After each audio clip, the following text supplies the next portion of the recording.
कथा दे कथा रखिले प्रधानमंत्री उत्साहित राष्ट्रपति गाँवर जनसाधारण राष्ट्रपति निमंत्रण रक्षा करी आज मयूरभंज जिलार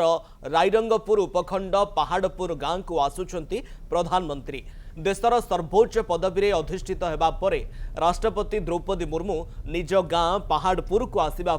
प्रधानमंत्री को निमंत्रण करथिले आउ सही निमंत्रण को सम्मान जणाई ऐतिहासिक गस्तरे पहाड़पुर में पहुंचे नरेंद्र मोदी प्रधानमंत्री आगमन को नहीं एवं पहाड़पुर गाँ सह समग्र मयूरभंज जिले में एक उत्साहर माहौल देखा मिली निज गाँ को देशर प्रधानमंत्री आसुथिबारु ग्रामवासी मध्य निजकु बेस गर्वित मने करिसेंती।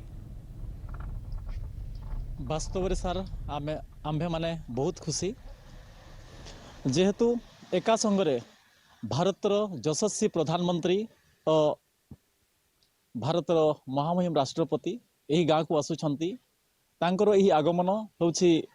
आम पाई एक चिरस्मरणीय एवं ऐतिहासिक आगमन से सार आमे बहुत खुशी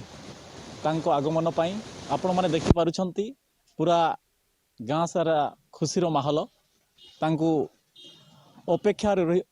कर रही एही ग्रामवासी तथा अंचलवासी राष्ट्रपति द्रौपदी मैडम एवं भारतर प्रधानमंत्री आम गाँ को आसुँच से प्रति आमको बहुत खुशी लगुच राष्ट्रपति मैडम को अनुमति रे आम कुसमी ब्लॉक रो